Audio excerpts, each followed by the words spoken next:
Praise the Lord. Hallelujah. கர்த்தருடைய நாமம் மகிமைப்படுவதாக. ஆமென். பிரியமானவர்களே, நாம் இப்படி ஒவ்வொரு நாளும் தியானிக்க கர்த்தர் நமக்கு இந்த வாய்ப்பை தருகிறார். அவருக்கு எல்லா கனமும் மகிமை புகழும் உண்டாகட்டும். இது அவருடைய சுத்த கிருபை. உங்கள் அநேகருக்கு இது பிரயோஜனமாக இருக்கிறது என்பதை நீங்கள் தெரியப்படுத்துகிறீர்கள். அதற்காக நான் தேவனை துதிக்கிறேன். கர்த்தருடைய நாமம் மகிமைப்படுவதாக. இன்றைக்கு நாம் ஒரு வசனத்தை வாசித்து தியானிப்போம். சங்கீதம் 81:7. சங்கீதம் 81:7. நெருக்கத்திலே நீ கூப்பிட்டாய், நான் உன்னை தப்புவித்தேன். நெருக்கத்திலே நீ கூப்பிட்டாய், நான் உன்னை தப்புவித்தேன். பிரியமானவர்களே, ஆண்டவர் பல்வேறு விதங்களிலே நம்மை தப்புவிக்கிறவர். நான் சமீபத்திலே ஒரு வீடியோ நிகழ்வை பார்த்து கொண்டிருந்தேன். அப்பொழுது ஒரு மனிதர் ஒரு ரோட்டை கிராஸ் செய்கிறார். கிராஸ் பண்ணும்போது வேகமாக ஒரு கார் வருகிறது. ஆனா பாத்தீங்கன்னா அவருடைய பைக்கினுடைய பின்பகுதியை அது டச் பண்ணுது. அதனால பைக் உடைஞ்சு போயிருது. இவர் அப்படி பாத்தீங்கன்னா எழுப்பி நடந்து போற மாதிரி போயிட்டு இருக்காரு. எப்படி ஆச்சுன்னே தெரியல. கண்ணுமே அப்படி சனப்பொழுதுல பைக் சுக்குநூறா உடைந்து போகுது. ஆனா அவர் எங்கேயும் பல்ட்டிலாம் ஆகல. அப்படி நடந்து போறாரு. லிட்டரலா நடந்து போறாரு. பைக்கு நொறுங்கி போகிறது. அந்த கர்த்தர் பாதுகாக்கிறவர். அவர் காலமெல்லாம் அவரை துதித்து கொண்டே இருந்தாலும் அது போதாது.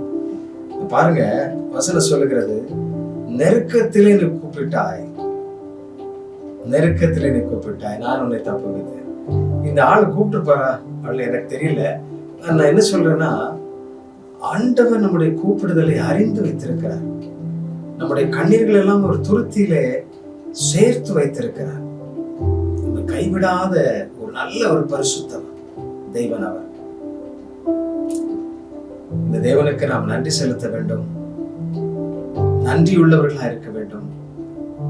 அவருடைய வேலையை நாம் தொடர்ந்து செய்யணும். அது ரொம்ப முக்கியமானது. எவ்வளவோ நெருக்கம் நம்ம சந்திக்கிறது பார்க்கிறோம்.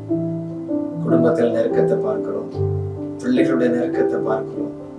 கணவன் மனைவி விரிசல் உண்டாயி இந்த உறவுகள்ல ஒரு பெரிய நெருக்கம் இருக்கிறது பார்க்கிறோம். ஆண்டவர் பாதுகாக்கிறவர், நம்மை தப்புவிக்கிறவர், நம்ம எல்லா சூழ்நிலைகளிலும் நம்மை பாதுகாக்கிறவர். பல முறை ஆண்டவருடைய சமூகம் எனக்கு முன்பாக ஊழிய பாதைகளிலே பல்வேறு நேரங்களிலே சென்றிருக்கிறதை நான் பார்த்திருக்கிறேன். எனக்கு பிரியமானவர்களே, கர்த்தர் நம்மை அற்புதமாய் பாதுகாக்கிறவர். ஒரு முறை ஒரு பேராபத்து, நான் காரை ஓட்டி கொண்டு செல்கிறேன். பேராபத்து ஒரு க்ஷணப்பொழுதுதான். எப்படி வாகனம் நின்றது, எப்படி ஆண்டவர் பாதுகாத்தார் தெரியவே இல்லை. கர்த்தரின் அற்புதக்காரர். நம்முடைய வாழ்க்கையில் எத்தனையோ சூழ்நிலைகளை கர்த்தர் அப்படி பாதுகாத்திருப்பார் அல்லவா? எத்தனையோ நன்மைகளை செய்திருப்பார் அல்லவா? அந்த தேவனுக்கு நன்றி செலுத்துங்க. அந்த தேவனை நன்றியோட துதிங்க. ஒரு ஸ்தோத்திரம் பண்ணுங்க. ஒரு பாடி ஆராதிங்க. குடும்பமா உடைய இதயம் பாடிக்கொண்டே இருக்கட்டும். வேலை செய்யும் பொழுது அவங்களுடைய உள்ள பாடிக்கொண்டே இருக்கட்டும். கர்த்தருக்கு மகிமை செலுத்துங்க. ஆண்டவரே, எங்களை நடத்தினீரப்பா, எங்களை பாதுகாத்தீரப்பா, எங்களை தூக்கி சுமந்தீரப்பா, உனக்கு நன்றி என்று சொல்லுங்க. ஏன் அவரை துதிக்கணும் அப்படின்னா, இந்த துதியில அவர் பிரியப்படுறது மாத்திரம் இல்ல. எனக்கு அன்பானவர்களே, இந்த துதிக்க துதிக்க துதிக்க இன்னும் உங்களுக்கு ஒரு பெரிய விடுதலை உண்டாகும். இன்னொரு மகிமையை நீங்கள் காண்பீர்கள். ஆமென். அல்லேலூயா. தேவ பிரசன்னத்தை நீங்கள் உணர்வீர்கள். தேவனுடைய ஆமென் அந்த உறவு இன்னும் உங்களுக்குள்ளாக பெருகும். அல்லேலூயா. கர்த்தர் உங்களை ஆசீர்வதித்து வழி நடத்துவாராக. நம்முடைய எல்லா நெருக்கங்களிலேயும் கர்த்தர் நம்மை பாதுகாக்கிறவர். இதுவரை பாதுகாத்ததை நினைத்து அவருக்கு நன்றி செலுத்துவோம். இனியும் அவர் பாதுகாக்க போறதை, அல்லேலூயா, கோழி தன் குஞ்சுகளை எப்படி செட்டைகளின் கீழே மறைத்து வைத்து பாதுகாக்கிறது, அதே போல நம்மளை பாதுகாப்பார். அந்த தேவனுக்கு நன்றி செலுத்துவோம். சரிதானா? அதனால பாதுகாத்த வரைக்கும் அவருக்கு நன்றி செலுத்துவோம். இனியும் பாதுகாக்க போகிற தேவனுக்கு நன்றி செலுத்தி அவரை துதித்து பாடுவோமா? ஆண்டவரை மகிமைப்படுத்தி பாடுவோம். நெருக்கத்திலே கர்த்தரை நோக்கி கதறி கூப்பிட்டேன். நெருக்கத்திலே கர்த்தரை நோக்கி கதறி கூப்பிட்டேன். நெருக்கத்திலே கர்த்தரை நோக்கி கதறி கூப்பிட்டேன். நெருங்கி வந்து குரலை கேட்டு விடுதலை செய்தார். நெருங்கி வந்து குரலை கேட்டு விடுதலை கொடுத்தார். கர்த்தர் கர்த்தரையே துதிப்பே, காலமெல்லாம் துதிப்பே, கர்த்தரையே துதிப்பே, காலமெல்லாம் துதிப்பே, வல்லவர் நல்லவர் கிருபை உள்ளவர் என்றே பாடுவே, வல்லவர் நல்லவர் கிருபை உள்ளவர் என்றே பாடுவே. ஹல்லேலூயா. தொடர்ந்து நீங்க பாடுங்க சரிதானா? அவன் குடும்பமா நீங்க பாடுங்க, பயணத்துல இருக்கும் பொழுது பாடுங்க, ஆண்டவரை துதிங்க. ஹல்லேலூயா. நிறைய ரீல்ஸ் பார்க்கணும் போலதான் இருக்கும் நம்ம மொபைல்ல, அப்படி நிறைய வாய்ப்புகள் வந்துருச்சு. ஆனாலும் கர்த்தரை பாடுகிற பாடல்களை கேளுங்க, பாடி கர்த்தரை மகிமைப்படுத்துங்க. ஒவ்வொரு நாளும் புது புது பாடல்கள், ஆண்டவரை ஆராதிக்கிற பாடல்கள் வந்து கொண்டே இருக்கிறது. ஆசையோடு கேளுங்க, தரிசனமுள்ள பாடல்களை கேளுங்க. ஆண்டவர் உங்களை இன்னும் பலமாய் பயன்படுத்துவார், பாதுகாப்பார், ஆசீர்வதிப்பார், அநேகருக்கு ஆசீர்வாதம் அளிப்பார்.